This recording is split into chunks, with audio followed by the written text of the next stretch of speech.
Amén. Bien, mis queridos hermanos. Bueno, los invito, ¿cierto?, a Mateo capítulo 13, que es donde estamos, ¿cierto?, viendo ya las parábolas. Mateo capítulo 13, recordemos que ya iniciamos con estas parábolas que nos hablan acerca de la expansión del reino.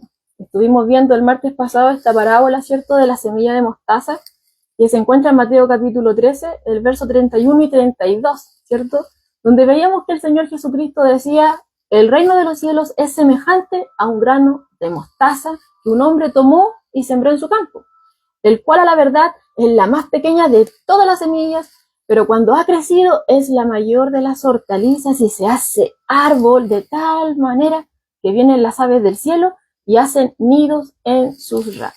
Algunas de las cosas, ¿cierto?, que veíamos ahí, ¿cierto?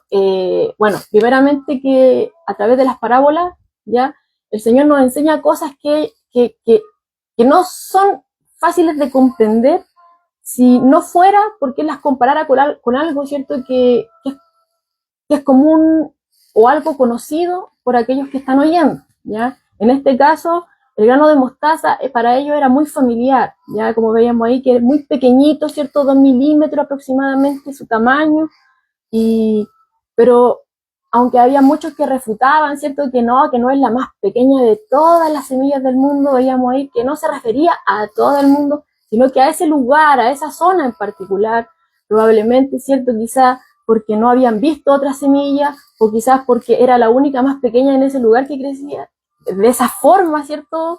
Porque veíamos que también sí habían aquellas que crecían como arbustos, ya eran más pequeñitas, ¿cierto?, pero también no existía esto que el Señor está diciendo acá, que se hace árbol, ¿ya? Que árbol que a través del cual, ¿cierto?, venían también aves y ponían ahí sus nidos. Lugar que les daba seguridad, lugar que les daba protección y cosas por el estilo. En pocas palabras, que el reino de los cielos, ¿cierto?, aunque parecía insignificante en el inicio, por medio de estos 12 hombres, ¿cierto?, que el Señor había escogido en medio de esta gran multitud, ya, porque aunque eran muchos los que le seguían, realmente no eran todos buscadores sinceros, sino que era solamente un remanente, ¿ya? Entonces, enfocándonos únicamente en esos 12, dando fuera Judas Iscariotes, que vemos posteriormente que es reemplazado por Matías, ¿ya?, el Señor iba a hacer grandes maravillas, iba a trastornar el mundo, ¿cierto?, por medio de la locura de la predicación y en este cobijo, ¿cierto?, que nos da el reino de los cielos, iban a venir incluso a ser partícipes a aquellos que no eran, ¿cierto?, del pueblo originalmente, sino que los gentiles, aquellos que no son judíos, aquellos que no son parte del origen, ¿cierto?, de las promesas que Dios le había dado a ese pueblo. Ya, pero se extiende también a nosotros.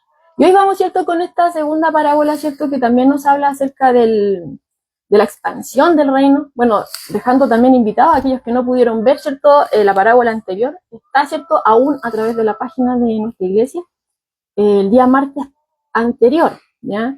Ahora, como muchos sabrán ya, o aquellos que no saben, cada 30 días se van a estar eliminando los videos. Por diferentes motivos se ha informado eso a través de la plataforma de Facebook, ¿ya? Así que si lo quieren ver, pueden acudir, ¿cierto?, prontamente. Bueno, y de igual manera también nuestro hermano Daniel ahí está tomando los estudios bíblicos, ¿cierto?, y lo está trasladando a YouTube, ¿ya?, para que también ahí lo tengan claro, ¿ya? Entonces, pero pueden ver el video aquellos que no lo vieron, ¿ya?, que se perdieron ese estudio, para que también puedan profundizar en ese aspecto. Y hoy continuamos, ¿cierto?, con esta segunda parábola de la expansión del reino, que es la parábola de la levadura, que es la que sigue, ¿cierto?, ahí, después del versículo, en el versículo 33, cuando dice: otra parábola les dijo: el reino de los cielos es semejante a la levadura que tomó una mujer y escondió en 3 medidas de harina hasta que todo fue leudado. Hasta que todo fue leudado. Bueno, algo que decíamos, ¿cierto?, en el estudio anterior, es que después de haber oído la parábola del sembrador, donde veíamos que se presentaba resistencia al terreno, ¿cierto?, en 3 tipos de terreno, a la semilla, donde a algunos parecía que iba a producir algo, pero al final terminaba ahogado, se quemaba, o simplemente quedaba superficialmente y venía, ¿cierto?, las aves sí se llevaban esas semillas. ¿Sí? Pero había un terreno que era fértil, 1 de 4, pero veíamos la resistencia prácticamente de esos 3 terrenos. También veíamos, ¿cierto?, la parábola de la cizaña, ¿cierto? Donde veíamos ahí que el enemigo de aquel hombre, ¿cierto?, que siembra la buena semilla, también siembra, pero siembra cizaña. Y ahí veíamos, ¿cierto?, esta oposición, donde la cizaña, ¿cierto?, buscaba quitar espacio, ¿cierto?, al trigo, ahogarlo de alguna forma. Bueno, y la intención real del enemigo al hacer esto era sabotear toda la obra de este sembrador. ¿Ya? Entonces ahí veíamos oposición, resistencia, oposición. Luego veíamos la parábola de la red, ¿cierto?, donde se nos decía que al final va a venir juicio y va a haber una separación que va a ser totalmente permanente, donde aquellos que parece que son de Dios pero realmente no lo son, bueno, solamente Dios lo sabe porque ve los corazones, realmente si nunca tuvieron una relación con Cristo, su destino, ¿cierto?, va a ser condenación eterna. ¿Ya? Entonces va a haber una separación, el juicio de Dios viene, ¿cierto? Pero veíamos ahí que Dios no quiere que nadie perezca, sino que todos procedan al arrepentimiento. Entonces, en esas parábolas que ya hemos visto, sin duda alguna, ¿cierto?, los discípulos tienen que haberse preguntado cómo iba a sobrevivir, ¿cierto?, el reino de Cristo en medio de tanta resistencia. Cuando veíamos, ¿cierto?, que en esa parábola del sembrador, esos terrenos simbolizaban el corazón del hombre, los diferentes tipos de corazón del hombre, ¿cierto? Que es ahí donde está el problema, no está el problema en la semilla, en la palabra, ahí no está el problema, sino que es el corazón del hombre, ¿ya? Entonces, ¿cómo puede sobrevivir realmente el reino de Cristo si hay tanta resistencia? No quieren oír, no quieren venir a Dios, si hay tanta oposición, donde veíamos que venía el enemigo, ¿cierto?, y se llevaba la semilla de aquel corazón duro que no quería oír de Dios. O en el caso de la cizaña, que sembraba, ¿cierto?, esta cizaña en medio de la buena semilla del trigo, ¿ya?, queriendo sabotear todo esto. Entonces, ¿cómo iba a resistir este reino? A través de todo lo que el Señor ha venido diciendo. No iban a terminar finalmente todos aquellos que, esos pocos, ese remanente, no iba a terminar realmente rendido ante tanta oposición, ante la fuerza, ¿cierto?, de los enemigos, de los instrumentos de Satanás, o incluso mismo Satanás y sus fuerzas malignas, ¿cierto?, esas huestes espirituales. Entonces, no iba a terminar todo esto en nada, no iba a fracasar, ¿cierto?, este reino. Recordemos, ¿cierto?, que los discípulos habían dejado todo por seguirlo a él, ¿ya? Él ya había venido predicando de que el reino de los cielos se ha acercado, y obviamente se había acercado porque ahí la persona del rey de este reino estaba ahí mismo, ¿cierto? Él había venido a instaurar este reino, pero el programa de conquista, ¿cierto?, a simple vista, según vista humana, parecía que no estuviera funcionando bien. Pareciera que el grupo no crece, pareciera que no estaba pasando nada, y más encima el Señor está hablando aquí de rechazo, está hablando de oposición. Entonces los discípulos tienen que haber estado bastante confundidos. Pero en respuesta a esa preocupación, porque sabemos que el Señor conocía los corazones de los hombres, Él utiliza, ¿cierto?, 2 parábolas, la que les hablaba, ¿cierto?, ahí la parábola de la semilla de mostaza, y ahora la que vamos a ver el día de hoy, la de la levadura. ¿Para qué? Para resaltar que las cosas pequeñas pueden tener un efecto a largo alcance, ¿ya? Entonces, en pocas palabras, el Señor le está llamando a confiar en el proceso, a que no confíen en lo que sus ojos están viendo, que no está pasando nada. No, Dios está obrando.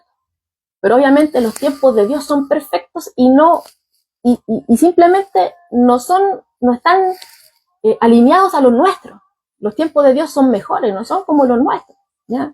Entonces, eso es lo que el Señor le está diciendo acá, que confiaran, ¿cierto?, en lo que Dios estaba haciendo. Él finalmente les iba a demostrar que Él iba a obrar a través de ellos, a través de este puñado inicial de creyentes, ¿cierto?, que eran totalmente débiles. Veíamos ahí, ¿cierto?, en el estudio anterior que les costaba entender, entendían otras cosas, El Señor tenía que explicar una y otra vez. El Señor hacía miles de milagros, ¿cierto? Miles de sanidades, echaba fuera demonios, sanaba diferentes tipos de personas con diferentes tipos de situaciones complejas, calmaba la tempestad, ¿cierto? Multiplicó los panes, los peces, pero aún así les costaba, ¿ya? Teniendo la enseñanza del mismo Hijo de Dios, les costaba, ¿ya? Y cuando ellos decían no, por ejemplo, si aunque todos huyeran, nosotros no lo vamos a hacer. Yo daría incluso hasta mi vida por ti, dijo Pedro, ¿cierto? Pero después todos huyeron, a excepción de Juan, que quedó allá a los pies, ¿cierto?, de Cristo en la cruz. Pero huyeron, después estaban escondidos, atemorizados, ¿cierto? Y prácticamente bajo otra llave, ¿cierto? Escondidos ahí. Pero el Señor iba a obrar en su vida y los iba a transformar de tal forma que iban a ser instrumentos por medio de los cuales Él iba a trastornar el mundo. No iba a fracasar. A pesar de la oposición de Satanás, haga lo que haga, ¿cierto? Por intentar que esto no avance, el reino va a prosperar y va a crecer. Y en última instancia, ¿cierto?, va a terminar impregnando e influyendo a todo el mundo en el nombre del Señor. Así que estas parábolas tienen que haber sido bastante alentadoras, ¿cierto?, para estos discípulos que quizás tenían una confusión con todas estas cosas que estaban viendo y que estaban oyendo. Y eso es lo maravilloso del Señor, que se compadece de nosotros. Y nos cuesta entender, entendemos otras cosas. El Señor ha obrado en nuestras vidas, ¿cierto? Pero nos olvidamos. Cuando vemos las situaciones que no, como que no concuerdan, nos olvidamos, ¿cierto? Cuando las cosas van bien, ahí ya bien. Pero cuando ya se nos tambalea un poco ahí el piso, ya no está tan bien. Entonces dudamos. Pero el Señor es bueno, el Señor es paciente con nosotros. Y a través de ellos también se refleja el trabajo que Él está haciendo con cada uno de nosotros. Y nos da esperanza también, porque si trabajó con ellos de esa manera, el mismo Dios que estuvo con ellos es el mismo Dios que tenemos nosotros hoy, ¿cierto? Entonces, si bien esa parábola, hermanos, de la semilla de mostaza resaltó, ya como veíamos que era pequeñita, y como veíamos en el estudio, 2 milímetros, ¿cierto? Chiquitita. Pero veíamos ahí que se resalta un crecimiento totalmente que ni siquiera alguien se podía imaginar, ¿ya? De una semilla tan pequeñita se crecía un árbol, ¿ya? Entonces ahí, a través de esa parábola, se resalta, ¿cierto?, este crecimiento externo y visible del reino, ¿ya? Porque esta pequeña semilla llega a ser tan grande como un árbol que incluso da cobijo, ¿cierto?, a diferentes tipos de aves que vienen a hacer nido ahí, ¿ya? Y ahí veíamos, ¿cierto?, que este reino va a crecer, aunque inicialmente es pequeñito como el granito de la mostaza, pero iba a crecer de tal manera que incluso iba a cobijar bajo sus alas, por así decirlo, o bajo su sombra, a la sombra, ¿cierto?, del omnipotente, a personas que ni siquiera tenían parte, ¿cierto?, en el pueblo escogido originalmente. O sea, a aquellos que no eran judíos, o sea, a nosotros, aquellos que éramos gentiles. ¿Ya? Todas las naciones iban a oír esta palabra e iban a poder acceder a este reino por medio de Jesucristo. ¿Ya? Entonces, la parábola de la semilla de mostaza nos resalta ese crecimiento externo, hermano, y visible del reino, ¿ya? Pero esta parábola que vamos a ver el día de hoy se enfoca en esa influencia del reino, pero esa influencia interna y que es invisible. La anterior era externa y visible, y esta es interna e invisible, ¿ya? Y al igual que el Señor, como lo ha hecho en las anteriores parábolas, hace la misma pregunta, o sea, ¿a qué compararé el reino de Dios? Nuevamente aquí, ¿cierto?, el propósito de las parábolas, comparar algo conocido para poder explicar algo que ellos no conocían, en este caso, acerca del reino de Dios. Y el Señor aquí dice, en el versículo 33 de Mateo 13, el reino de los cielos es semejante a la levadura que tomó una mujer y escondió en 3 medidas de harina hasta que todo fue leudado. ¿Ya? Entonces, como siempre, ¿cierto?, Él crea una parábola basado, ¿cierto?, en estas experiencias comunes de sus oyentes. Esto era algo muy familiar para aquellos que lo estaban oyendo. Por lo general, ¿cierto?, el pan lo hacían las mujeres. Es por eso, ¿cierto?, que en esta parábola que le está ilustrando vemos a una mujer que toma la levadura y que la esconde, ¿cierto?, en 3 medidas de harina, lo que equivale aproximadamente a entre 20 kilos a 25 kilos de harina. Era harta harina, ¿ya?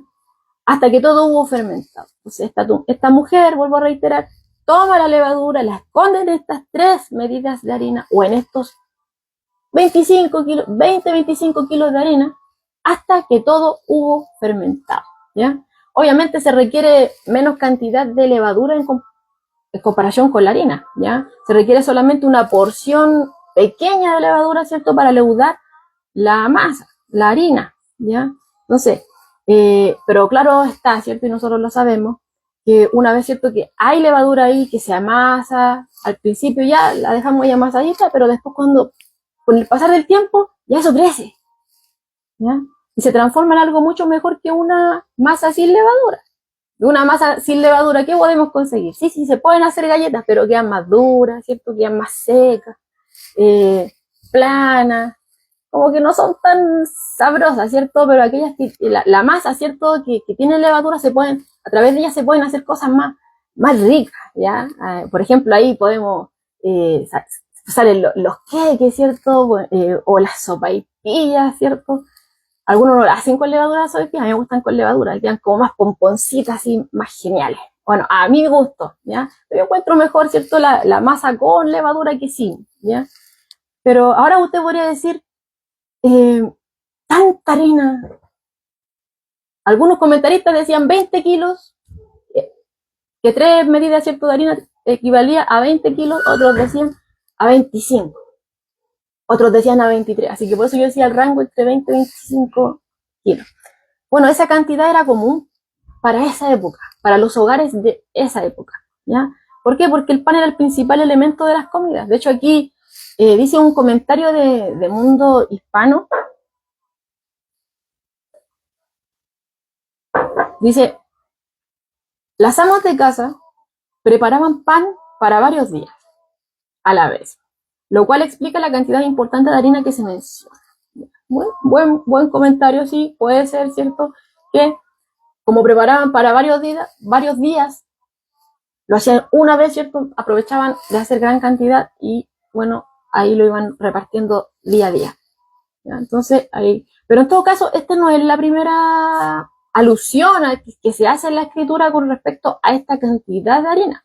De hecho, en el Antiguo Testamento nos encontramos con un episodio en Génesis 18:6 con Abraham, ¿ya? Dice, entonces Abraham fue deprisa a la tienda de Sara y le dijo, toma pronto 3 medidas de flor de harina, que es lo mismo que estamos viendo acá en el texto, y amasa y haz panes cocidos debajo del rescoldo. Entonces podemos ver que esa fue la misma, más o menos la misma cantidad, ¿cierto?, que de pan que Abraham le pide a Sara que haga, ¿cierto?, que horneara para el Señor, ¿cierto?, y estos dos visitantes angelicales.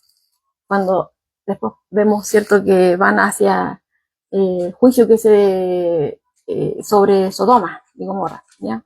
Pero antes pasan por ahí. Y esto fueron las medidas más o menos que Abraham, ¿cierto?, le pide a Sara que hornee, que amase, que hornee para estos visitantes. Y también fue la misma medida más o menos, ¿cierto?, que de pan, ¿cierto?, que hizo también Gedeón, que lo preparó, ¿cierto?, delante del ángel, el del Señor ahí en Ofra. Eso aparece en Jueces 6:19. Dice, y entrando Gedeón, preparó un cabrito y panes sin levadura de un efa de harina, que es prácticamente más o menos lo mismo de lo que estamos viendo acá. Entonces, como nos podemos dar cuenta, no es algo que Jesús está diciendo ahora nomás, sino que esto era algo común en la mayoría de los hogares, aún desde la época, podemos decir, de Abraham, ¿ya? En Génesis, ¿ya? O sea, ya harto tiempo.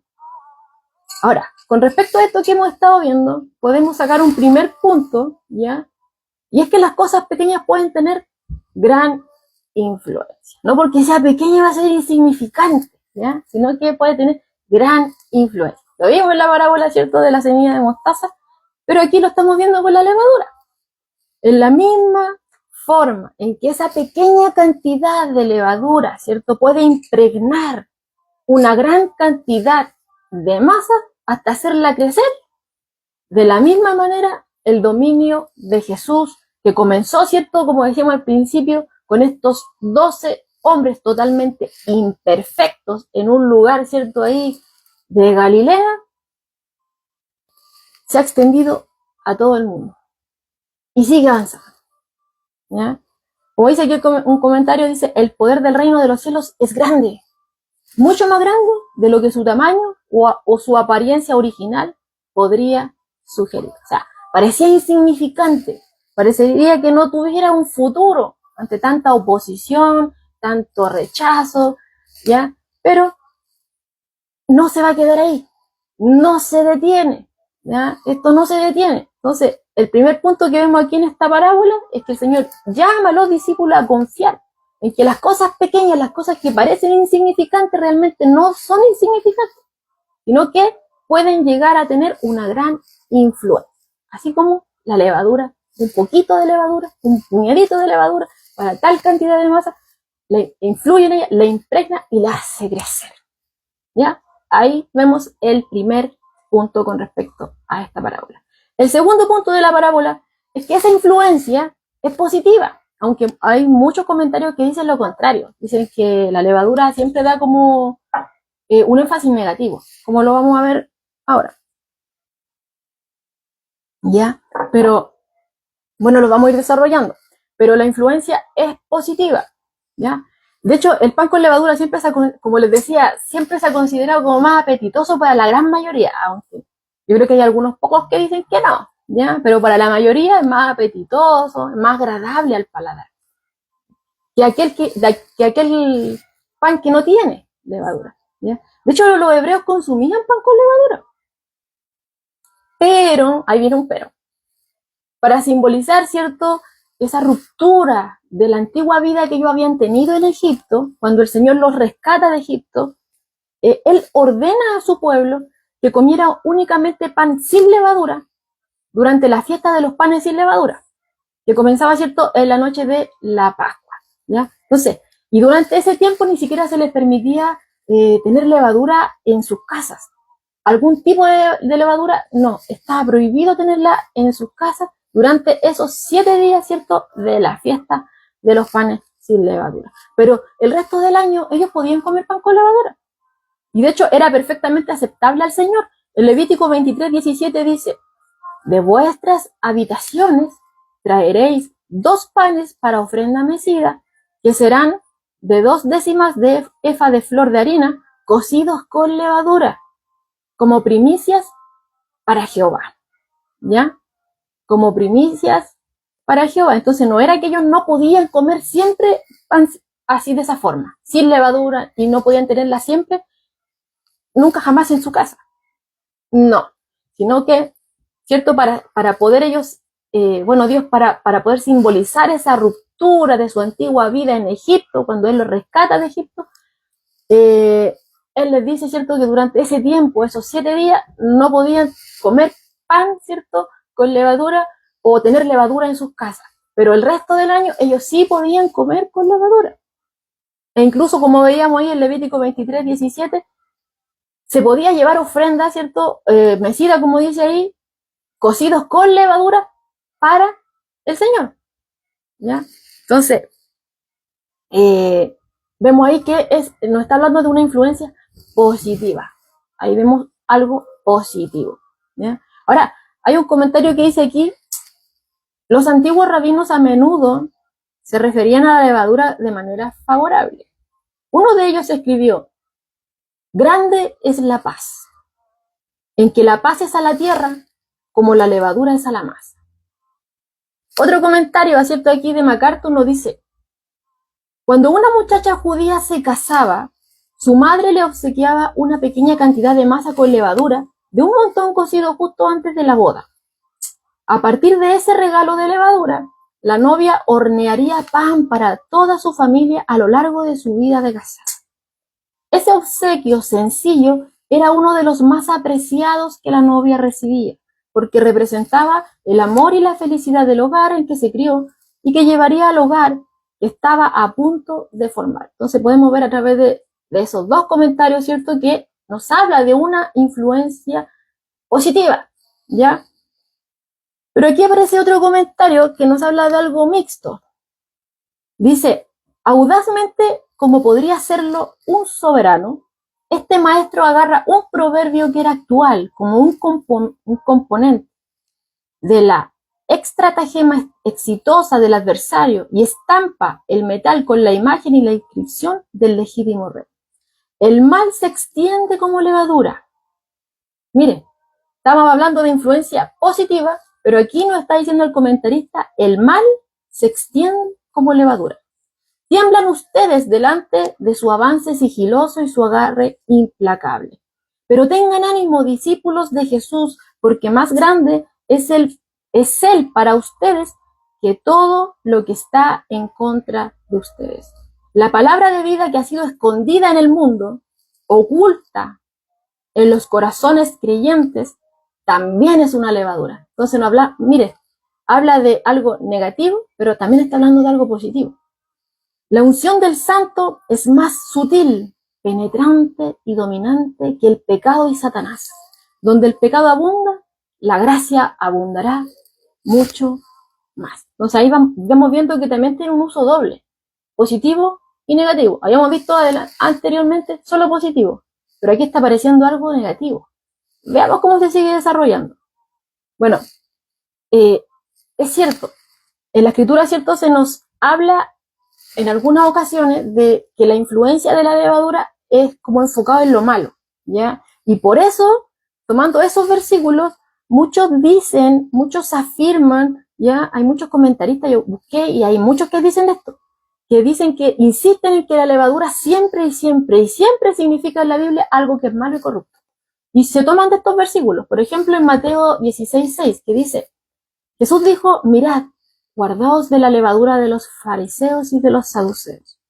Verso 11 y 12 de ese mismo Mateo 16 dice, ¿cómo es que no entendéis que no fue por el pan que os dije que los guardarais de la levadura de los fariseos y de los saduceos? Entonces entendieron que no se les había dicho que guardase la levadura del pan, sino de la doctrina de los fariseos y de los saduceos. ¿Ya? Entonces ahí vemos un primer ejemplo en los cuales muchos de ellos toman como respaldo para afirmar, ¿cierto?, de que siempre la Biblia afirma cuando se utiliza, ¿cierto?, el elemento de la levadura a algo malo, a algo que es corrupto. Otro ejemplo que ellos que toman, ¿cierto?, para afirmar esto, lo hallan en 1 Corintios 5, versos 6 al 8, que dice, no es buena vuestra jactancia. ¿No sabéis que un poco de levadura leuda toda la masa? Limpiaos pues de la vieja levadura para que seáis nueva masa, sin levadura como sois, porque vuestra Pascua, que es Cristo, ya fue sacrificada por vosotros. Así que celebremos la fiesta no con la vieja levadura, ni con la levadura de malicia y de maldad, sino con panes sin levadura de sinceridad y de verdad. Gálatas 5:9 dice, un poco de levadura leuda toda la masa, ¿ya? Entonces sí, no podemos, ¿cierto?, ir en contra de lo que la Escritura dice, y la Escritura tampoco se contradice, eso es lo otro. La Escritura no se contradice. Y sí, a menudo, ¿cierto?, simboliza la levadura una influencia para maldad, como lo estuvimos viendo ahí, y como afirman también esos comentaristas. Pero también es cierto que en la Biblia el significado de un símbolo no siempre significa lo mismo. Por ejemplo, en la Escritura a veces se utiliza el agua, ¿ya?, como un símbolo del Espíritu Santo, y en otras ocasiones se utiliza para la palabra. Como estuvimos viendo también en la parábola de la semilla de mostaza, veíamos, ¿cierto?, aves ahí anidando, que también veíamos que algunos comentaristas afirmaban que esas aves, ¿cierto?, significaban algo malo. ¿Por qué? Porque lo comparaban a la parábola de la semilla de mostaza, del sembrador. Comparaba las aves de la parábola de la semilla de mostaza con las del sembrador, ¿ya? Diciendo que como las del sembrador vienen y toman la semilla de aquel terreno, ¿cierto?, que estaba duro porque estaba externamente estaba sobrepuesto, vienen y se llevan la semilla, entonces, oposición, el enemigo. Entonces dice, ya, entonces significa lo mismo en la parábola de la semilla de mostaza, que cuando crece, ¿cierto?, se llega a ser un gran árbol, y vienen las aves y hacen nido, significa algo malo. Pero veíamos, ¿cierto?, en el estudio anterior que eso estaba echado por tierra. ¿Por qué? porque veíamos ahí que esas aves anidando siempre significaba algo bueno, y de hecho en el Antiguo Testamento también se hace alusión a aves, ¿cierto?, que están anidando, donde veíamos, ¿cierto?, por ejemplo, cuando tuvo el sueño Nabucodonosor, y veía este árbol, ¿cierto?, que crecía en gran manera hasta el cielo, y que venían las aves, e incluso las bestias venían ahí a aprovechar la sombra, ¿cierto?, y a cobijarse en el árbol, y veíamos que Daniel, ¿cierto?, le da la interpretación de este sueño, y le dice que ese gran árbol era él, era su reino, y ese reino fue próspero, ¿cierto?, cuando estuvo ahí con Nabucodonosor, y veíamos que incluso se beneficiaron de su reino personas que no eran de su reino, que eran extranjeros, ¿ya? Entonces, ahí veíamos que las aves anidando, ¿cierto?, buscando protección bajo un árbol, nos hablaba de un reino próspero por medio del cual, ¿cierto?, las naciones iban a ser bendecidas. Entonces, vemos que no significaba lo mismo las aves que en la parábola del sembrador. No siempre significa lo mismo. Por otro lado, otro ejemplo encontramos, ¿cierto?, con la figura del león, ¿ya? Por ejemplo, en 1 de Pedro 5:8 nos encontramos que nos dice que tengamos cuidado, que estén alerta, ¿cierto?, porque el diablo anda como león rugiente, buscando a quien devorar. Pero nos encontramos en Apocalipsis 5:5 que león también se utiliza para Jesús, cuando dice que Jesús es llamado, ¿cierto?, el león de la tribu de Judá. Entonces, no siempre significa lo mismo. Y aquí hay un comentario de Mundo Hispano que dice, por otro lado, la levadura no siempre simboliza el mal, pues la ley establecía que el pan cocido ofrecido a Jehová sería leudado, que era el versículo que yo le estaba leyendo anteriormente. Ellos podían comer pan con levadura prácticamente todo el año, el resto del año, exceptuando esos 7 días, ¿cierto?, de fiesta de los panes sin levadura, donde ni siquiera podían tenerlo en su casa, ni siquiera podían tener levadura en su casa. Pero el otro resto de tiempo sí lo podían tener, y como dice ahí Levítico 23:17, incluso se presentaba como ofrenda delante de Jehová, era acepto delante de él. Entonces no siempre significaba algo malo, y no siempre significa lo mismo, una figura no siempre significa lo mismo, como estuvimos viendo acá. Entonces, como hemos venido viendo en este paso a paso, ¿ya? La levadura en la escritura puede representar algo que es bueno o algo que es malo, ¿ya? Y lo que se está ejemplificando aquí, lo que Jesús nos está queriendo decir aquí, es que la influencia de esta levadura aquí es positiva, ¿ya? Entonces, es mejor considerar, y para aquellos que no quedaron convencidos con esto, bueno, los voy a través de la escritura, vamos a ver, el Señor se va orando ahí para que quede más claro, ¿ya?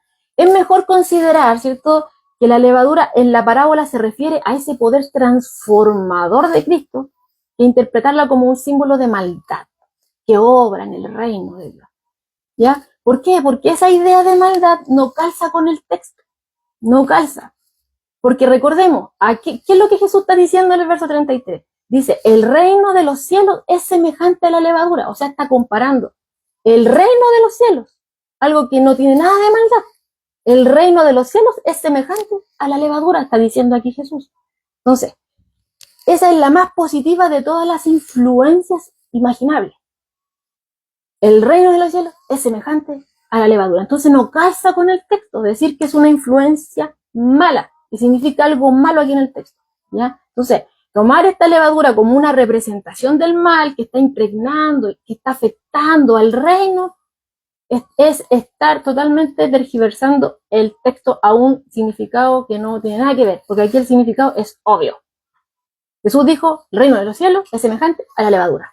Eso es lo que dijo, ¿ya? Entonces, y tomando en consideración la parábola anterior, tampoco encaja, ¿ya?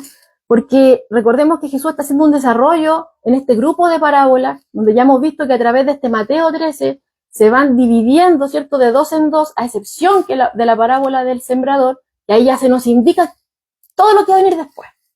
Porque la parábola del sembrador nos muestra los tipos de corazones de las personas, de los oyentes, de la palabra, ¿ya? Van a haber 3 terrenos que se van a resistir netamente, y uno, ¿cierto?, que va, en la cual, ¿cierto?, la palabra va a producir. Entonces, en las parábolas que venían después, ¿cierto?, el primer par que hablaba de la oposición del reino, ahí veíamos, ¿cierto?, que se me fue la idea. Se me fue la idea. Bueno, en esa parábola, ¿cierto?, de la oposición del reino, veíamos ¿cómo se llama? En la parábola de la semilla bueno, en el trigo, la cizaña, ¿cierto? Veíamos que el enemigo venía, ¿cierto?, a sembrar ahí cizaña, en ese lugar donde ya se había sembrado la buena semilla, ¿ya? Y por otro lado, ¿cierto?, nos encontramos con la otra parábola también que no hablaba del juicio. Entonces, no siempre significa lo mismo, ¿ya? Este segundo grupo de parábolas, ¿cierto?, que la otra no hablaban, ¿cierto?, de la oposición del reino. Ahí tomé la idea. Ya la primera nos indica lo que va a pasar después vienen los obstáculos del reino, ¿ya? Y ahora estamos hablando de este crecimiento del reino. De este crecimiento del reino. Eso es lo que Jesús nos ha venido hablando, ¿cierto?, con esta parábola de la semilla de mostaza y con la levadura acá, ¿ya? Entonces, no encaja. Ahí el Señor nos estaba enseñando que a pesar de esa oposición, de esos tres terrenos que están ahí en la parábola del sembrador, o de la semilla, ¿cierto?, de la cizaña, ¿cierto?, que siembra en este campo cuando es sembrada, ¿cierto?, la buena semilla, a pesar de toda la oposición, a pesar de todo intento de Satanás, ¿cierto?, o de aquellos que no quieren nada con Dios, definitivamente, que son hijos del diablo, porque así lo dice la Escritura, hay solamente hijos de Dios e hijos del diablo, ¿ya? A pesar de todo eso, el reino va a prosperar. No lo van a frenar, aunque al principio parezca insignificante, no se va a detener, ¿ya? Entonces, no encaja tampoco. ¿Por qué? Porque esa no es la idea que Jesús nos ha venido dando en este último par de parábolas. Sí nos habló de la oposición, de los obstáculos al reino, pero ahora nos está hablando que a pesar de eso, va a seguir avanzando, ¿ya? Entonces, ambas parábolas, la anterior tanto como esta, ¿cierto?, nos habla acerca del poder de este reino, del poder que tiene este reino para vencer toda esa resistencia representada por esos tres terrenos y por la oposición representada, ¿cierto?, por el enemigo que sembra cizaña en ese campo, ¿ya? Entonces, ahí podemos ver que es mejor considerar, ¿cierto?, esta parábola que se refiere, ¿cierto?, a ese poder transformador de Cristo, en lugar de tomarlo como algo malo, ¿ya? Entonces, ahí podemos ver este segundo punto que nos habla, ¿cierto?, acerca de que esta influencia es positiva, ¿ya? Es positiva. Sí, en algunas partes de la Escritura se usa con una connotación negativa, pero no siempre significa lo mismo. En este caso es positivo, ¿ya? Y una tercera lección, ¿cierto?, que podemos desprender de esta parábola, es que esa influencia que es positiva viene del interior, ¿ya? Esa influencia que veíamos en el segundo punto, que es positiva, viene del interior. ¿Por qué se dice esto? Ya, porque esa levadura, ¿cierto?, a la que se compara el reino de Dios, ¿cierto?, que es semejante a la levadura, este reino de Dios, ¿dónde se echa? Se esconde, ¿cierto?, en la harina. Y luego se empieza a amasar, ¿cierto? Se esconde en la masa.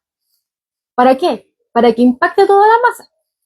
Entonces, hay que dejar claro en todo caso que el propósito no es de ocultarla, ¿ya?, para que no se vea.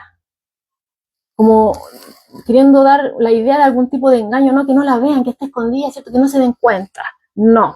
Sino que el propósito de esconder la levadura en medio de la harina, ¿cierto?, después amasarla, ¿cierto?, el propósito de esconderla ahí, ¿cierto?, en el sentido de que penetre profundamente, ¿cierto?, la masa, de que la impregne completamente con cada amasado, totalmente. ¿Para qué? Para que después crezca. Entonces, así como la levadura, ¿cierto?, que se mezcla en la masa y está oculta de la vista, el reino también está oculto del mundo, ya está escondido del mundo. Pero así como esa levadura que está escondida, pero transforma la masa, asimismo, ¿cierto?, el reino, aunque esté escondido, influye en el mundo. Aunque esté escondido, influye en el mundo, ¿ya? Entonces, en esta ilustración, hermano, la harina está representando al mundo y la levadura representa al reino, como mismo Jesús lo dijo. El reino de los cielos es semejante, ¿a qué lo compararé? A la levadura. Entonces podemos ver que la harina representa al mundo y la levadura, ¿cierto?, al reino. Entonces, tal como esa levadura hace subir la masa desde adentro, porque la levadura está escondida adentro, está revuelta y está amasada, ¿cierto? Impregnando toda la masa. Y con el reposo, ¿cierto? Con el pasar del tiempo empieza, ¿cierto? A hacerla crecer, pero desde adentro. Asimismo, el reino de Dios ejerce su influencia desde adentro. No desde afuera, sino que desde adentro. En otras palabras, primero Dios cambia el corazón de una persona. Y ese cambio interno, ¿cierto? Cuando el Señor toca nuestros corazones, va transformando nuestros corazones, ¿cierto? Eso se empieza a manifestar externamente. Eso es lo que está queriendo decir aquí esta parábola. Como Dios transforma el corazón de una persona, ese cambio no se queda ahí guardado, sino que brota hacia afuera, externamente. Entonces, sí, la naturaleza de la levadura, ¿cierto? Es crecer y cambiar todo, ¿cierto? Lo que contacta. Y es lo mismo que ocurre cuando aceptamos a Cristo, ¿cierto? Su gracia crece en nuestros corazones y nos va transformando, nos va cambiando en cada momento. Y siempre este cambio va desde adentro hacia afuera, ¿ya? Entonces, y a medida que el Señor va transformando nuestras vidas, somos de bendición a aquellos que nos rodean. Somos de bendición a aquellos que nos rodean. O sea, no solamente somos bendecidos nosotros cuando el Señor toca nuestras vidas, cuando el Señor toca nuestros corazones y nos atrae hacia Él, ¿cierto? Como veíamos en ese pobre espíritu ahí en Mateo capítulo 5, donde este personaje, ¿cierto? Reconoce su bancarrota espiritual, reconoce que está en deuda totalmente delante de Dios, que no tiene con qué pagar, no tiene qué ofrecer, no tiene nada. Pero apela a su misericordia por medio de el Señor Jesucristo, ¿ya? Y una vez, ¿cierto? Que Dios ha tocado su corazón por medio de la locura de la predicación, siendo traído, convencido por medio del Espíritu Santo, este personaje ya no quiere ser igual, sino ya está hastiado de ser como era. Ya no quiere, ni siquiera en los momentos cuando le falla al Señor, se duele, ¿ya? Se duele, no quiere ser igual.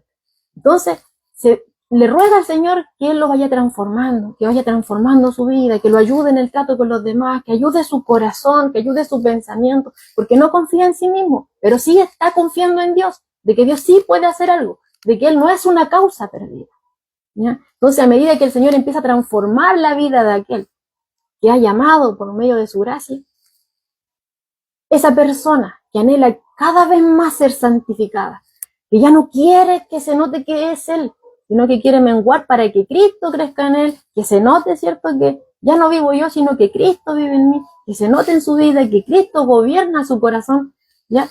Esa persona que va siendo transformada y que va cambiando su conducta, su forma de relacionarse, toda su vida, va a ser de bendición a aquellos que le rodean.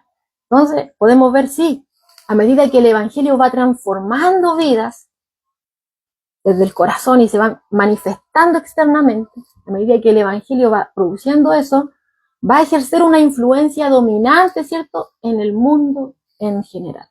En otras palabras, cuando el reino de los cielos se refleja en la vida del creyente, su influencia en el mundo hace lo mismo que la levadura, es penetrante, pero todo esto es positivo. Dice aquí Pablo Hoff, un poco de levadura completamente escondida en la masa leuda todo. Así el Evangelio paulatinamente transforma el corazón del hombre y como resultado de ello existe una creciente influencia en la comunidad y en las costumbres de la sociedad. Aunque afuera no lo quieran reconocer, ¿ya? Sí hay una influencia positiva.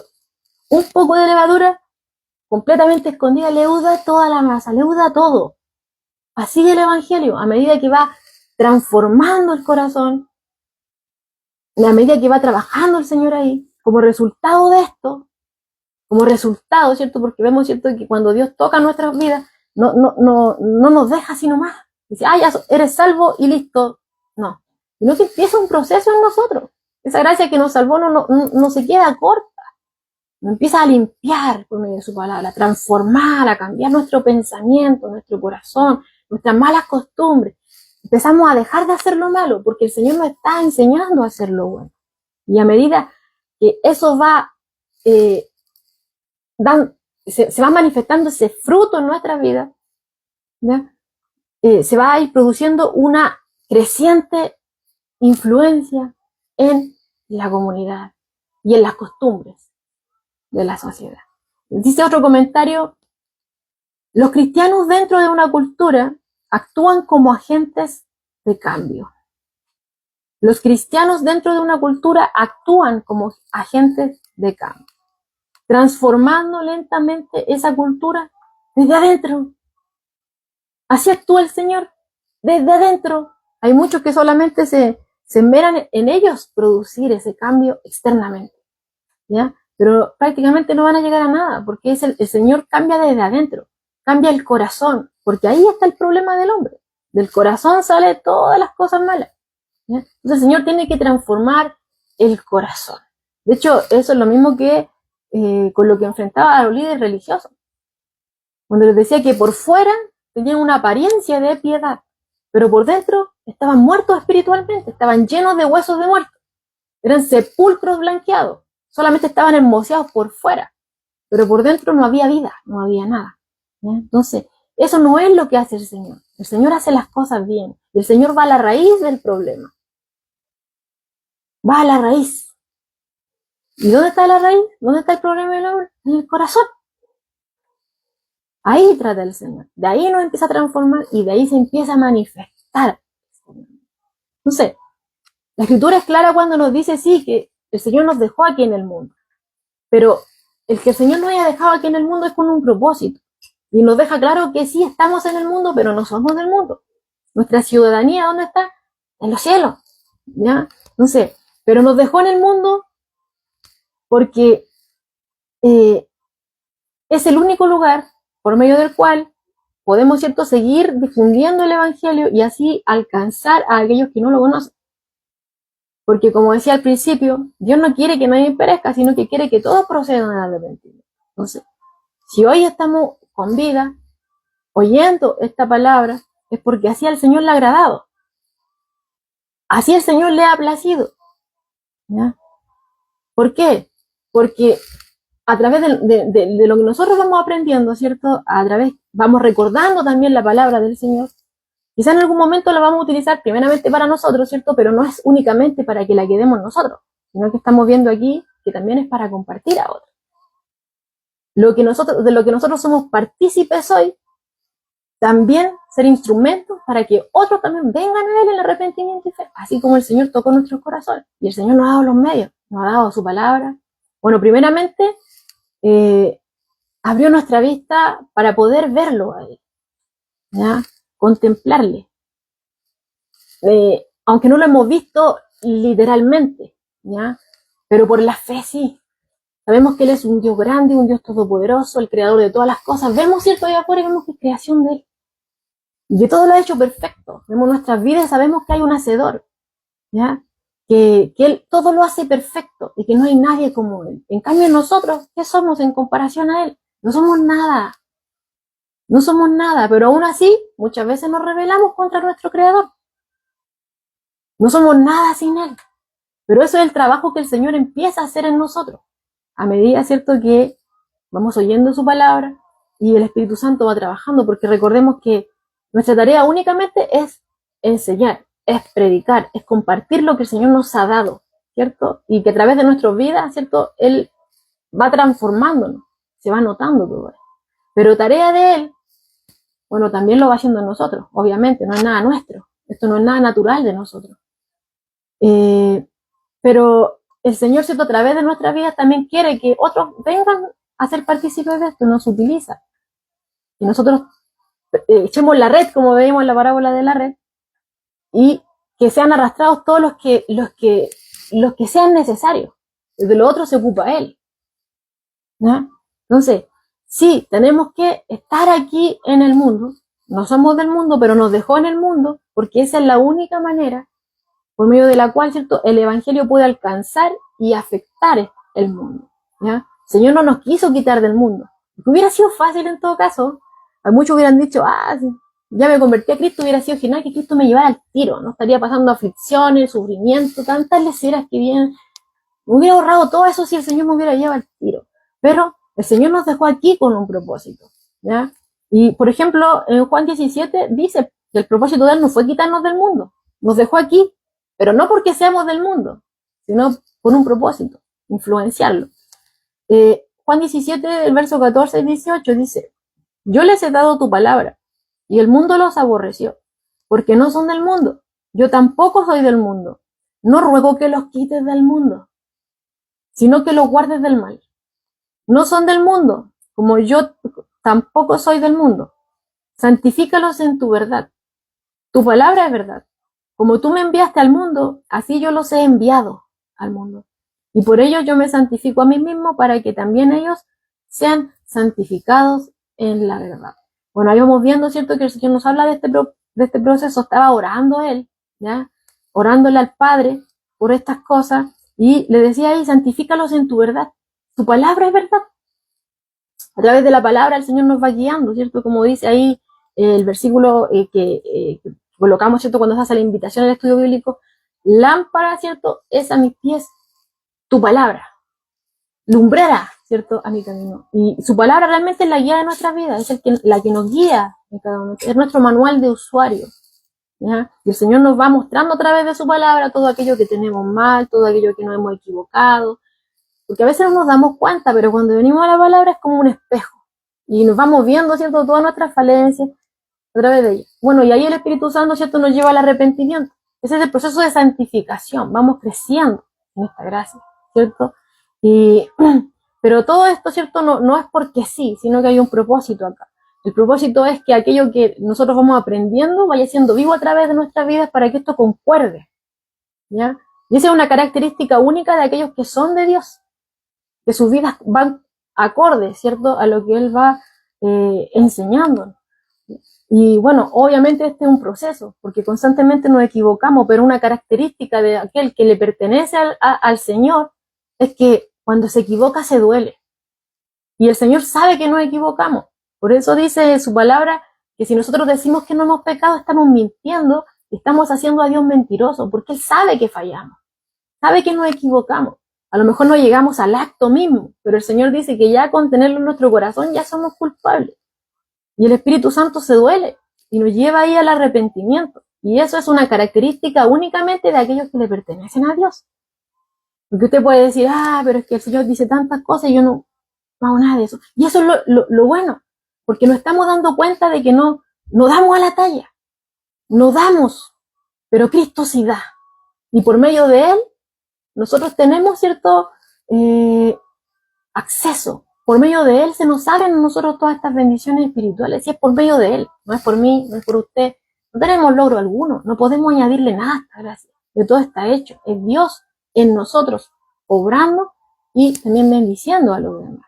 Y el propósito de Dios para dejarnos acá es santificarnos en su verdad. Él nos ha dado su palabra para que a través de ella nosotros vayamos siendo santificados, vayamos siendo perfeccionados, dándonos cuenta de nuestros errores, pero también que a través de lo que vayamos aprendiendo, lo vayamos compartiendo, ¿cierto? Y que también, no solo de labios, sino que se note en nuestra vida, que ya no somos iguales.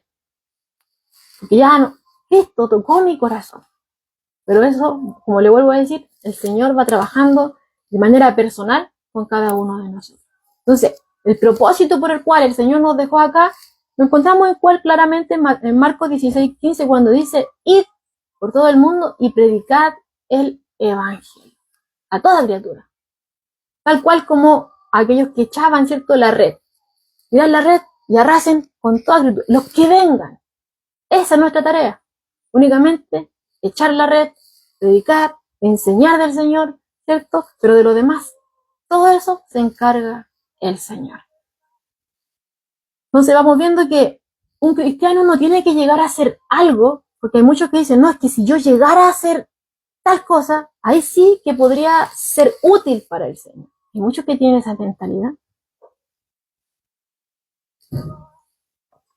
Si yo pudiera tener ese puesto, ese lugar de autoridad, si yo pudiera llegar ahí, sí que le sería útil al Señor, como que están esperando que llegue ese momento para, pero un cristiano no tiene que llegar a hacer algo, lograr ser algo para ser útil en las manos del Señor, para influenciar al mundo. No es necesario, como dice aquí MacArthur, ser un dirigente nacional, no es necesario llegar a ser un actor famoso o una figura deportiva, ¿cierto? Con grande fama, no. No es necesario llegar a ser algo dentro de nuestra imaginación, decir, no, si yo llegara a tener ese puesto, tal cosa, ahí sí que le podría servir al Señor. No, no es necesario. Dice aquí, es el poder del reino de Dios dentro del creyente lo que hace eficaz su testimonio. Es el poder del reino de Dios dentro. No soy yo, no es usted, es el poder de Dios dentro. Dentro, lo que el Señor va haciendo dentro de nosotros. Eso es lo que hace eficaz nuestro testimonio. Y esa influencia en el mundo, ¿cierto? Es la que nosotros debemos anhelar tener. Y orar, ¿cierto? Para que el Señor ayude, vaya transformando nuestra vida, nuestros corazones, y podamos ser de bendición a otros. Dice aquí Pablo Job, toda la justicia, la libertad, la igualdad y la bondad que existen en el mundo se deben en gran parte a la influencia de los cristianos. Aún en los lugares donde el Evangelio de Cristo no ha sido aceptado, la ética cristiana ha ejercido gran influencia transformadora. Aunque muchos lo niegan, aunque lo nieguen, aunque digan lo que digan, es cierto, ¿no? Entonces, es la vida de Cristo dentro de nosotros, hermanos, dentro de cada uno de nosotros, dentro de cada uno que ha sido llamado a ser parte de este reino. Es Cristo dentro de nosotros, es como lo que nos va transformando y se va manifestando externamente. Nosotros cada vez vamos menguando y Él va creciendo en nosotros, ¿ya? Dice aquí un comentarista, en la era actual, el reino de los cielos es espiritual, existiendo dentro de los corazones de los creyentes. Y eso es real, ¿ya? Dentro de este intervalo de tiempo entre su primera venida y su segunda venida, ¿cierto? Va a ser espiritual, es el Señor gobernando en el corazón de aquellos que han sido tocados por Él. Esa es la manera, el reino de Dios como lo vemos hoy día. Va trabajando en nuestros corazones. Él gobierna el corazón de aquel que es suyo.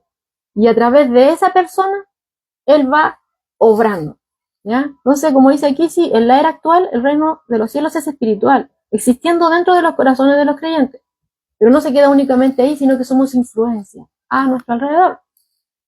Luego dice, el reino se manifestará físicamente cuando el Señor Jesús establezca su trono en esta tierra. Y eso es verdad también. Ahí va a llegar todo a plenitud, ¿cierto? Ahí lo vamos a poder ver en plenitud cuando el Señor vuelva. Entonces, por mientras es espiritual, pero ya después esto va a ser físico, diciéndolo de alguna manera. Entonces, es seguro, hermano, a la luz de lo que estamos viendo acá, que aunque somos poquitos, ¿cierto? Aunque es un remanente, porque recordemos que había muchos que seguían a Jesús, pero no todos eran buscadores sinceros, sino que muchos lo buscaban por otras cosas. Los buscadores sinceros realmente siempre han sido un poquito, han sido mínimos, ¿ya? Entonces ahí hemos visto, vuelvo a reiterar, que sean muchos en un lugar, en una iglesia, que haya una gran multitud, eso no es señal de éxito, ¿ya? Porque lo estamos viendo acá. Jesús movía muchas masas, eran muchos los que venían, pero muchos venían por intereses personales, por sanidades, por querer conseguir algo de ahí, ¿ya? Pero los que realmente eran buscadores sinceros eran poquitos. De hecho, podemos incluso ir al ejemplo, ¿cierto?, de los discípulos, que vemos que 11 sí creyeron en Él, dejando fuera a Judas Iscariote. Esos 11 sí creyeron en Jesús. De todos los que estaban ahí, podríamos decirlo, ¿ya? Aunque después, bueno, habían algunos que creían, ¿cierto?, ocultamente, pero después vemos que en su sepultura aparecen, como por ejemplo José de Arimatea y Nicodemo. Pero de su círculo más íntimo podríamos decir que eran esos 11. pero esto no se quedó ahí, sino que fue creciendo. Entonces, sí, y hoy en día, ¿cierto? Somos poquitos. Hay un pequeño remanente y un buscador sincero, ¿cierto? Pero esa influencia, porque de seguro que sí, influimos, ¿cierto?, a los que nos están alrededor, pero no es por nuestras capacidades, no es por cómo somos nosotros lo que hemos logrado, nada.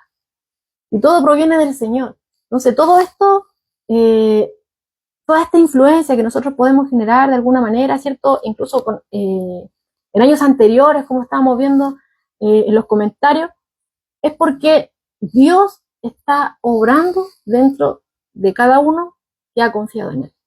Y si ha confiado en Él, también no ha sido mérito propio. También tenemos que recordar ahí que nosotros estamos muertos en delito y pecado. Si fue que Dios nos hizo resucitar, fue que Dios habló a nuestros corazones, nos atrajo a Él. Pues es Él el que iluminó nuestro entendimiento y que nos atrajo a Él. El Espíritu Santo nos convenció de pecado, de justicia y de juicio. Nada, no hay ningún mérito aquí de nosotros. No hay ningún mérito de nosotros. Todo es de Él. Y si algo podemos hacer de bien, es porque Dios obra en nosotros y por medio de nosotros. Entonces, la influencia del reino es la influencia del mismo rey, de su palabra y de su pueblo fiel. A eso es lo que está hablando acá la Escritura, ¿cierto? Acerca de esta influencia del reino de Dios aquí en el mundo. ¿Qué es esa influencia? La influencia del mismo rey, o sea, Jesucristo, su palabra que tenemos nosotros, y nosotros somos instrumentos en sus manos. Aquí dice un comentario: cada semana se abren centenares de nuevas iglesias en todo el mundo. En China, que todavía está cerrada a la obra misionera, a la evangelización abierta y a la libre adoración, se calcula que tal vez haya 50 millones o más de cristianos. ¿Ya? Y eso, cuando estuvo nuestro hermano Dani hablando, ¿cierto? En ese día que nos enfocamos en la iglesia perseguida, veíamos que en muchos países donde había oposición, donde se negaba cierto acceso a la escritura, donde de una u otra manera trataban de eliminar, ¿cierto?, el nombre de Dios, veíamos que a pesar de todo eso, habían hermanos, habían muchas personas que creían en Dios, a pesar de todo eso, como por ejemplo, como dice aquí en el comentario, o sea, aunque estaba cerrada la obra misionera, aunque no había evangelización abierta y no había acceso a la libre adoración, eso no impedía. Igual había ahí cristianos. Y de hecho, hoy en día, como dice aquí el comentario, la mayoría de los pueblos tienen, ¿cierto?, la escritura impresa en su propio idioma. Y cada año se van añadiendo más y más idiomas a la lista. Y también tenemos estos accesos, ¿cierto?, a los medios de comunicación. Está la radio, los libros, las redes, medios, ¿cierto?, por medio de los cuales también se está alcanzando a las personas por medio del Evangelio. Personas que quizás nunca habrían podido oírlo, predicado o enseñado. No tienen acceso así como nosotros, ¿ya? De poder quizá reunirnos cuando queramos, o tener acceso, ¿cierto?, a escuchar predicaciones todo el tiempo, de manera personal, o a través de los medios, ¿cierto? Muchos que no tienen acceso a lo que nosotros tenemos hoy en día, y cuánto quisieran tenerlo. Pero muchas veces nosotros, como que lo damos por hecho y como que muchos no lo toman en cuenta, como que no importara. Pero cuánto quisiera una persona, ¿cierto?, un hermano de un lugar donde se le prohíbe todo, tener lo que nosotros tenemos hoy. Entonces, sí, se abren, como dice ahí el comentario, se abren centenares de iglesias. Pero a veces, a menudo, ¿cierto?, aunque por medio de la evangelización, ¿cierto?, de los testimonios, la obra de la iglesia, a menudo parecen tener, ¿cierto?, como poco efecto. A pesar de que se hayan abierto muchas en muchos lugares, en otros lugares se restringe totalmente, pero a pesar de que se hayan abierto muchas, aunque se haga mucha evangelización, vuelvo a reiterar, o se den testimonio, o se haga muchas obras, a menudo pareciera que tiene poco efecto, un efecto inmediato o un gran efecto como muchos quisieran que hubiera, ¿ya? Porque a pesar, ¿cierto?, de que hay un gran crecimiento, aunque hay muchas, porque nosotros incluso podemos ver acá que hay iglesias por todos lados, uno va saliendo, que se abrió una allá, estamos rodeados, vemos como que está creciendo, como que hay un gran impacto, ¿ya? En el mundo, donde vamos, hay en todos lados. Por ejemplo, nosotros acá, aquí en Chile, en varios lugares podemos ver eso. Pero de igual manera pareciera que el mundo está ganando más almas de los hombres, ¿ya? Porque así como la iglesia crece en cantidad, aunque estoy hablando de algo físico, del lugar físico, y vemos que se llena muchas veces de gente, podríamos decir que según la vista del hombre, hay éxito ahí, ¿cierto? Pero también está creciendo la población. Y en comparación a la población que hay, ¿cierto?, mundialmente, la iglesia sigue siendo pequeña, sigue siendo un remanente. A pesar de que nosotros estemos viendo que sí, que se están abriendo lugares y se abren y se abren y se abren. Igual seguimos siendo un remanente. Enfocándome únicamente en lo visible, vuelvo a reiterar. Y lo visible no necesariamente quiere decir que todos sean realmente de Dios, ¿ya? Ahí dejándolo claro. Pero tenemos que tener claro eso, ¿ya? Entonces, dice aquí, mientras en algunos países se gana a diario miles de nuevos convertidos, en otros la iglesia está perdiendo membresía e influencia, y eso también es cierto, ¿ya? Entonces, vemos sí que a menudo crece en cantidad, pero también está creciendo la población, y vemos que igual son mayorías, que son pocos, ¿cierto?, los que creen en Dios. También vemos que a menudo, ¿cierto?, se están perdiendo, se están yendo también. Hay muchos que se están yendo. Hermanos que veíamos antes en la congregación, de repente se fueron. No los vemos ni siquiera que se congregan en otro lugar, porque por último hubiera dicho uno, bueno, está buscando de Dios, si está aferrado a Dios, ¿cierto? Va a estar bien. En las manos de Dios siempre una persona va a estar bien, pero los vemos ahí que no se congregan, y eso igual da tristeza de que estuvieron con nosotros, pero ahora ya no. Sabemos que quizás hay odio en sus corazones, quizás están guardando rencor, y los vemos aún más que ni siquiera se están congregando en otro lugar. Entonces igual hay muchos y no solamente podemos decir que pasa en un lugar, sino que está pasando en varios lugares. Entonces podemos ver ahí que se está perdiendo también influencia y también membresía, diciéndolo de esa manera. Entonces, ¿cuánta más razón, hermano?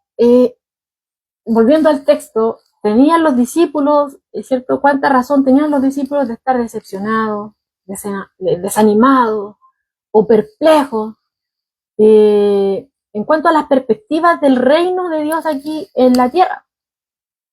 Recordemos, ellos lo habían dejado todo por seguirle a él, pero estamos viendo que se está levantando oposición, que los líderes religiosos ya lo están siguiendo más continuo, que le están refutando cosas, ¿cierto? Lo están acusando de cosas también, de que obra por medio de Satanás y cosas por el estilo. Y día a día esto se iba a ir acrecentando. Y ellos lo habían dejado todo. Él venía predicando de que el reino de los cielos se ha acercado. Y es ahí mismo la persona del rey, como les decía al principio. Pero pareciera que no estaba pasando nada. Pareciera que realmente no eran muchos los que lo seguían sinceramente. Por ejemplo, aunque había una gran multitud, venían muchos cuando fue la esta de los panes y los peces, después querían lo mismo. Era como cuando obtenían lo que querían, lo seguían por interés. Pero cuando ya Jesús les ponía las cosas tal cual como eran, ya no les gustaba y se fueron en una ocasión.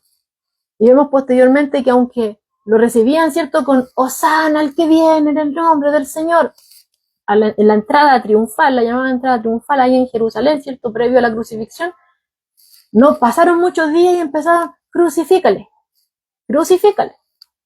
¿Ya? Entonces, los discípulos quizá ahora, con esto que Jesús le estaba diciendo, ellos pensaban, nos dio autoridad para echar fuera demonios, nos ha enviado a predicar, nos va a ir bien, por medio de nosotros vamos a tener poder, ¿cierto?, para hacer milagros en el nombre de Jesús.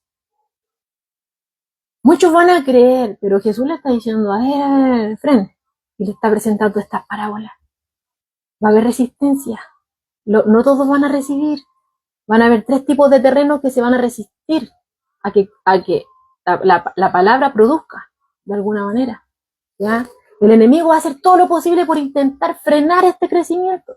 Va a intentar ahogar la vida del creyente. Eso es simbolizado, ¿cierto?, en la parábola del trigo y la cizaña, donde vemos el trigo que está creciendo, pero también vemos que la cizaña está alrededor y está quitando el espacio y la está ahogando a la buena semilla, ¿cierto?, al trigo.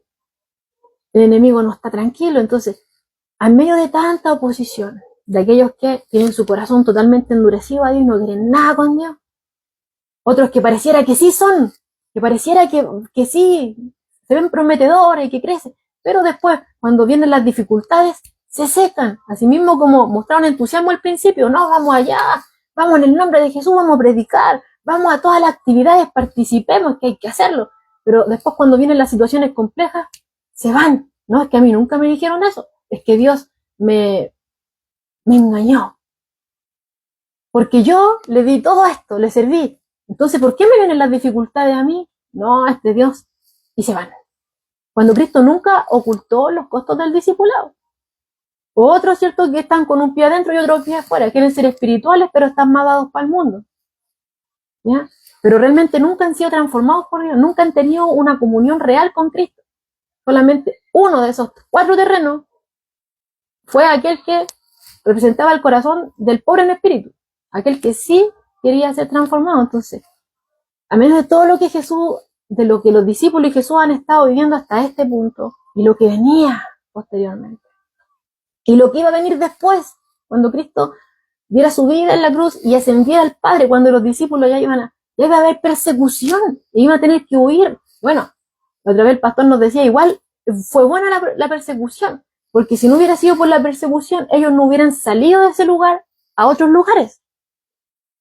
¿Ya? Y recordemos que después de los 12, ¿cierto?, que eran iniciales, sacando el Iscariote, después viene, ¿cierto?, Matías a reemplazar al puesto, ¿cierto?, que deja Judas cuando se quita la vida.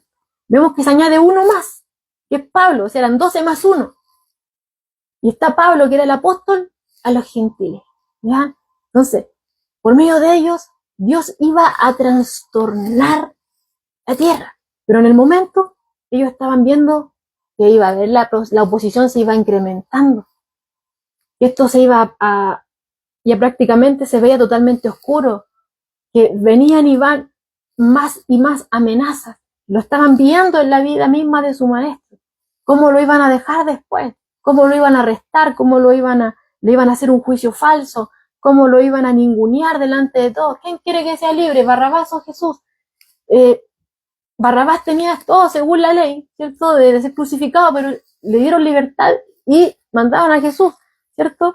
Y así todas las cosas que iban a venir después. Entonces, y ellos mismos también no se sentían capacitados para llevar a cabo tal obra, para ganar el mundo para el Señor. Si después los vemos incluso escondidos, ¿cierto?, en el aposento, los vemos escondidos, ahí encerrados. Y Jesús, ¿cierto?, aparece a ellos después, Cristo resucitado, aparece en medio de ellos, en ese lugar. Ellos estaban escondidos. ¿Ya? Entonces, pero antes de todas estas cosas, antes de que ellos vieran a Cristo crucificado y todas estas situaciones que iban a vivir, ya estaba en su mente, si el mismo Hijo de Dios fue rechazado y condenado a muerte, ¿qué nos podría ocurrir a nosotros? ¿Qué nos cuesta entender que somos cobardes? Somos débiles. Somos insignificantes, ni siquiera tenemos un logro, ¿cierto? O no sé, estudios, por así decirlo. ¿Cómo voy a influenciar el mundo en el nombre del Señor si no tengo nada? Eso es totalmente lo contrario, totalmente descalificado según el mundo. Pero el Señor, a través de estas parábolas, me está asegurando a los apóstoles y a nosotros, y así lo ha hecho de generación en generación, porque su palabra es viva y eficaz. La misma palabra, ¿cierto?, que está, ¿cierto?, que tenían ellos, aunque ellos tenían menos luz de la que nosotros hoy tenemos hoy en día, pero el Señor también ministró a ellos esto, cuando ellos no tenían todavía el entendimiento. Nosotros hoy sí, vemos que Cristo murió y que resucitó, pero ellos, cuando Cristo murió, para ellos era el fin. No veían más allá, aquí todo terminó. Nosotros, esos 2 discípulos que iban camino de Emaús, nosotros pensábamos que Él era, pero los romanos lo mataron. Ya pensaron que había acabado todo. Ahora nosotros desde este lado vemos que era necesario que así fuera, que Cristo resucitó y que obró a través de sus vidas, pero ellos en el momento no lo veían así. ¿Ya? Entonces, pero a través de esto el Señor lo estaba alentando a ellos. Y también nosotros, aún teniendo más luz hoy en día, también nos está alentando a nosotros de que esto no va a ser frenado, de que esto no va a fracasar. Aunque veamos que no crece, aunque veamos que somos pocos, ellos también eran pocos, ¿ya? Entonces, que sigamos confiando en Él, que sigamos confiando en el proceso, que sigamos siendo fieles a Él, compartiendo su palabra, sumergiéndonos en ella, que anhelando ser transformados por el Señor por medio de su palabra. Ya no quiero ser igual. Ya estoy aburrido de ser como soy. No quiero ser igual, sino que quiero que Cristo se vea en mí, quiero ser de bien, quiero hacer lo bueno a los demás, quiero tender la mano cuando alguien lo necesite, quiero que me fluya, Señor. Quiero hablar a aquel que tiene desesperanza. Señor, utilízame, ¿ya? Entonces, esto, hermano, es lo que el Señor quiere hacer en cada uno de nosotros. Y está alentándonos, ¿cierto? De que esto no va a fracasar, sino que sigamos buscándole, sigamos confiando en Él. Así como le estaba alentando a ellos, ahora nos está alentando también a nosotros. No nos conformemos o no con lo que vemos enfrente. No es que no pasa nada. No, Dios está obrando. Y aquí nos dice que su reino no va a fracasar. Tu tarea es ser fiel, busca ser un buscador sincero de la verdad, busca ser transformado para Cristo. De lo demás, todo se encarga el Señor. Y de hecho, del mismo proceso de nosotros se encarga Él también. Entonces, ahora, el significado de estas 2 parábolas, hermanos, si usted no se dio cuenta, fue claro para los discípulos. Y usted puede decir, ¿por qué dice eso? Bueno, se ve claro porque en la parábola del sembrador, en la parábola siguiente, el Señor les tuvo que explicar la parábola. De hecho, ellos le pidieron una explicación. Señor, ¿qué significa esto? Y Él les explica, ¿ya? Pero aquí vemos que tanto en la parábola de la semilla de mostaza y en esta de la levadura, ellos no le piden una explicación.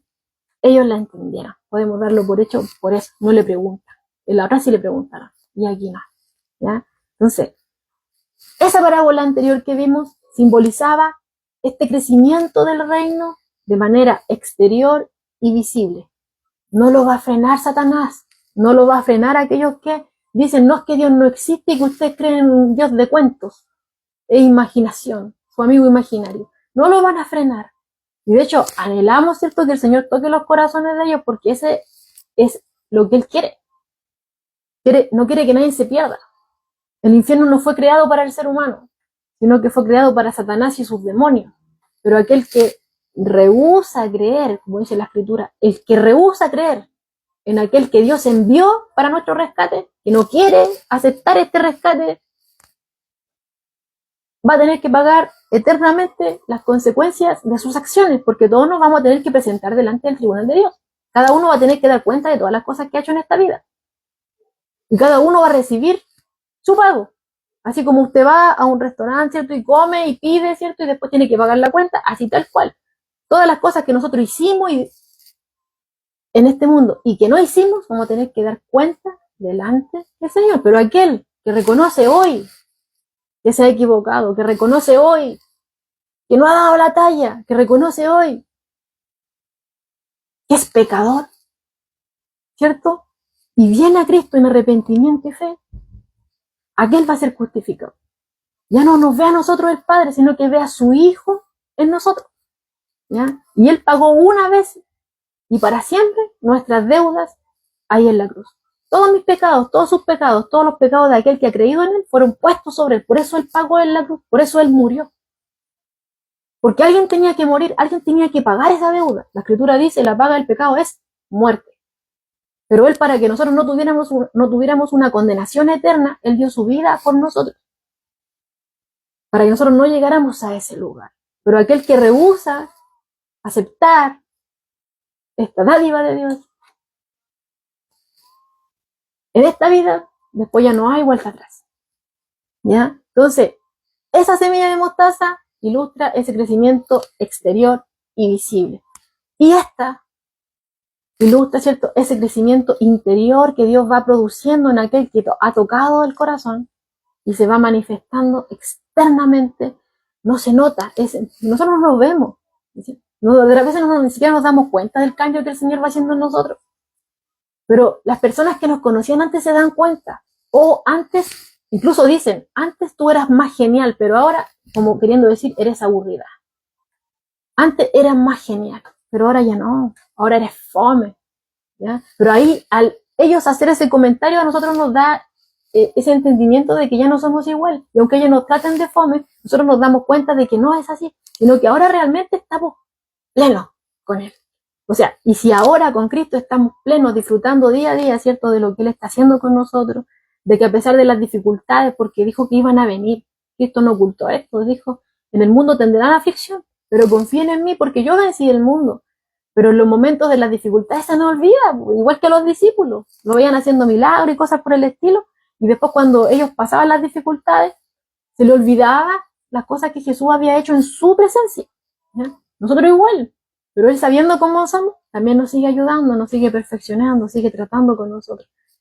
¿Ya? Y esto nosotros no lo vemos, pero los que están a nuestro alrededor quizás lo notan más y nos van a tratar de fome, ¿ya? Pero eso ya es evidencia de que el Señor está trabajando en nosotros.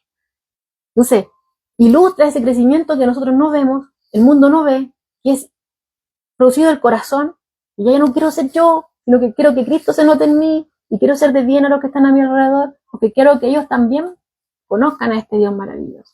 Entonces, en otras palabras, con todo esto el Señor nos está diciendo que el cristianismo, ¿cierto?, aquel que ha creído en Él, su reino, va a vencer. Satanás va a ser destruido. Todo lo que tiene que ver con él y esas fuerzas de oposición, ya va a llegar el día en que tienen una fecha de término, y ya, porque no es eterno.